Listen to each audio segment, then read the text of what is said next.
ಸಿದ್ದರಾಮಯ್ಯ ಅವರ ವಿರುದ್ಧ ಮಾತಾಡೋದಕ್ಕೆ ಬಿಜೆಪಿ ನಾಯಕರು ಹೆದರ್ತಾರ.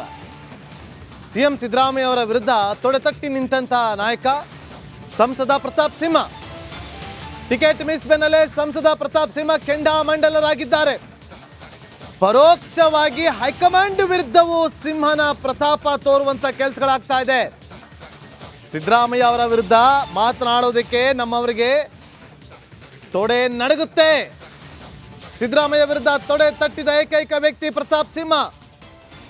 ನೋಡಿ, ಪರೋಕ್ಷವಾಗಿ ಹೈಕಮಾಂಡ್ ವಿರುದ್ಧವೇ ಪ್ರತಾಪ್ ಸಿಂಹ ಅವರು ಕೆಂಡಾಮಂಡಲರಾಗಿದ್ದಾರೆ.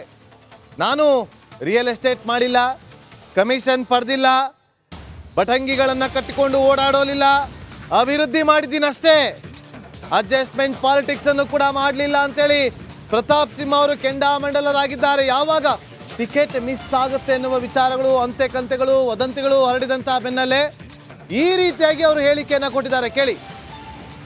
ಭಾಗದಲ್ಲಿ ನಾನು ಕೊಟ್ಟು ಹೇಳಿ ಬಯಸ್ತೇನೆ, ಸಿದ್ದರಾಮಯ್ಯ ಅವ್ರ ವಿರುದ್ಧ ಯಾರಾದರೂ ಒಬ್ಬ ತೊಡೆ ತಟ್ಟಿದ್ರೆ, ಯಾರಾದರೂ ಒಬ್ಬ ಹೇಳಿಕೆ ಕೊಟ್ಟಿದ್ರೆ, ಅದು ಒಂದೇ ಪ್ರತಾಪ್ ಸಿಂಹ ಹಳೆ ಮೈಸೂರು ಭಾಗದಲ್ಲಿ ಯಾರ ಕೈ ದಮ್ಮು ಇಲ್ಲ ಕೈ ಒಂದು ಹೇಳಿಕೆ ಕೊಡಿಸ್ಬಿಡಿ ನೋಡೋಣ. ಸಿದ್ದರಾಮಯ್ಯ ಅವ್ರ ವಿರುದ್ಧ ಒಂದು ಹೇಳಿಕೆ ಕೊಡಿಸ್ಬಿಡಿ ಯಾರೊಬ್ಬ ಈ ಭಾಗದಲ್ಲಿ ಇರುವಂಥ ಲೀಡ್ಗಳ ಹತ್ರ ತೊಡೆ ನಡುಗುತ್ತೆ. ಆದರೆ ನಾನು ಹೇಳಿಕೆ ಕೊಟ್ಟಿದ್ದೀನಿ. ನಾಳೆ ಬೆಳಗ್ಗೆ ಚಾಮುಂಡಿ ಬೆಟ್ಟದಲ್ಲಿ ಅವತ್ತು ಮಹಿಷಾ ದಸರಾವನ್ನು 2016 ಮಾಡ್ತಿದ್ರು.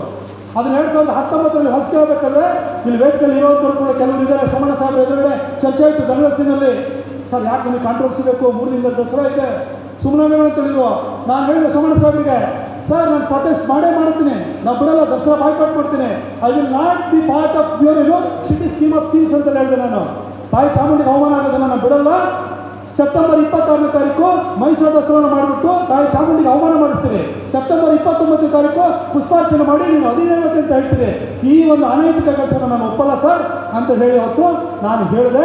ಸೋಮಣ್ಣ ಸಾಹೇಬ್ ಆಯಿತು, ಪ್ರತಾಪ್ ಆಯಿತು, ಸರಿ ಇದೆ ಅಂತ ಹೇಳಿ 144 ಸೆಕ್ಷನ್ ಹಾಕ್ಬಿಟ್ಟು ಅವತ್ತು ಮೈಸೂರು ದಸರಾ ನಿಲ್ಲಿಸ್ತು. ಸಿದ್ದರಾಮಯ್ಯವ್ರ ಸರ್ಕಾರ ಬಂತು, ಮತ್ತೆ ಇವರಿಗೆ ಪುಳಕಿತರಾದರು, ಇನ್ನು ಧೈರ್ಯ ಬಂತು, ಮಾಡ್ತೀವಿ ಅಂತ ಏನು ತೊಡೆಕಟ್ಟಿ ನಿಂತರು. ಅವತ್ತು ವಚನ ನನ್ನ ಜೊತೆ ನಿಂತ್ಕೊಂಡ್ರು. ಅವತ್ತು ಯಾರು ಒಂದು ವಕ್ತಾರರು ಕೂಡ 2019 ಮಾತಾಡಲ್ಲ, ಸೋಮಸುಂದರ್ ಅಂತ ಕೆಲವರು ನಮ್ಮ ಜೊತೆ ಮಾತಾಡಿದ್ಬಿಟ್ರೆ ಅವತ್ತು ಯಾರು ಲೀಡರ್ಸ್ ನಿಂತಿರಲಿಲ್ಲ. ಪ್ರತಾಪ್ ಸಿಂಹನಿಗೆ ಎಲ್ಲರ ಜೊತೆ ಅಡ್ಜಸ್ಟ್ಮೆಂಟ್ ರಾಜಕಾರಣ ಮಾಡ್ಬೋದಿತ್ತಾನೋ. ಮತ್ತೊಂದು ಕಡೆ ಪ್ರತಾಪ್ ಸಿಂಹ ಅವ್ರಿಗೆ ಲೋಕಸಭಾ ಟಿಕೆಟ್ ಮಿಸ್ ಆಗುತ್ತೆ ಅನ್ನೋಂಥ ವಿಚಾರದ ಬೆನ್ನಲ್ಲೇನೆ ಯಡಿಯೂರಪ್ಪ ಹಾಗೂ ವಿಜೇಂದ್ರ ವಿರುದ್ಧ ತೀವ್ರ ಆಕ್ರೋಶ ವ್ಯಕ್ತವಾಗಿದೆ. ಸಾಮಾಜಿಕ ಜಾಲತಾಣದಲ್ಲಂತೂ ಸಿಕ್ಕಾಪಟ್ಟೆ ಪ್ರತಾಪ್ ಸಿಂಹ ಬೆಂಬಲಿಗರು, ಅಭಿಮಾನಿಗಳು ಸಿಕ್ಕಾಪಟ್ಟೆ ಆಕ್ರೋಶವನ್ನು ವ್ಯಕ್ತಪಡಿಸ್ತಾ ಇದ್ದಾರೆ. ಬಿಜೆಪಿಯ ಅಭಿಮಾನಿಗಳು, ಬಿಜೆಪಿಯ ಕಾರ್ಯಕರ್ತರೇನೆ ಸಿಕ್ಕಾಪಟ್ಟೆ ಆಕ್ರೋಶವನ್ನು ವ್ಯಕ್ತಪಡಿಸ್ತಾ ಇದ್ದಾರೆ. ಯಡಿಯೂರಪ್ಪ ಹಾಗೂ ವಿಜೇಂದ್ರ ಅವರ ವಿರುದ್ಧ ಆಕ್ರೋಶ, ಪ್ರತಾಪ್ ಸಿಂಹ ಪರವಾದ ಪೋಸ್ಟ್ಗಳು ಸೋಷಿಯಲ್ ಮೀಡಿಯಾದಲ್ಲಿ ತುಂಬಿ ತುಳುಕ್ತಾ ಇದ್ದಾವೆ. ಮತ್ತೆ ರಾಜ್ಯದಲ್ಲಿ ಹೀಗೆ ಮಾಡಿದ್ರೆ ಬಿಜೆಪಿ ಹೇಗೆ ಬೆಳೆಯುತ್ತೆ, ಕರ್ನಾಟಕದಲ್ಲಿ ಹೊಂದಾಣಿಕೆ ರಾಜಕೀಯ ನಡೀತಾ ಇದೆ, ಎಲ್ಲವೂ ತನಗೆ ತನ್ನ ಕುಟುಂಬಕ್ಕೆ ಬೇಕು ಅಂದರೆ ಹೇಗೆ, ಈ ಥರದ ಪೋಸ್ಟ್ಗಳನ್ನು ಸೋಷಿಯಲ್ ಮೀಡಿಯಾದಲ್ಲಿ ಸಿಕ್ಕಾಪಟ್ಟೆ ಕಾಣಬಹುದಾಗಿದೆ. ಟ್ವೀಟ್ ಕೂಡ ಮಾಡಿ ಪ್ರತಾಪ್ ಸಿಂಹ ಅಭಿಮಾನಿಗಳು ಆಕ್ರೋಶ ವ್ಯಕ್ತಪಡಿಸ್ತಾ ಇದ್ದಾರೆ. ಸೋಷಿಯಲ್ ಮೀಡಿಯಾ ನೋಡ್ತಾ ಇದ್ದೀರಾ ನೀವು. ಇವತ್ತು ಬಿಜೆಪಿ ವರ್ಸಸ್ ಬಿಜೆಪಿ ಆಗ್ಬಿಟ್ಟಿದೆ. ಅಲ್ಲಿ ಬಿಜೆಪಿ ಅಭಿಮಾನಿಗಳು, ಬಿಜೆಪಿಯ ಕಾರ್ಯಕರ್ತರು, ಹಾಗೆಯೇ ಸೋಕಾಲ್ಡ್ ರೈಟ್ ವಿಂಗ್ ಎಲ್ಲರೂ ಕೂಡ ಸಾಕಷ್ಟು ಆಕ್ರೋಶವನ್ನು ವ್ಯಕ್ತಪಡಿಸ್ತಾ ಇದ್ದಾರೆ. ಪ್ರತಾಪ್ ಸಿಂಹ ಅವರಿಗೆ ಟಿಕೆಟ್ ಮಿಸ್ ಆಗಿರೋದಕ್ಕೆ ಈಗ ಇವರಿಗೆ ಸಿಂಹನೂ ಬೇಡ, ಹಿಂದುತ್ವನೂ ಬೇಡ, ಬರೀ ರಾಜಕೀಯ ಬೇಕು ಅನ್ನೋ ಅರ್ಥದಲ್ಲಿ ಸಾಕಷ್ಟು ಕಟುವಾದಂತಹ ಪೋಸ್ಟ್ಗಳನ್ನು ಕಾಣಬಹುದಾಗಿದೆ.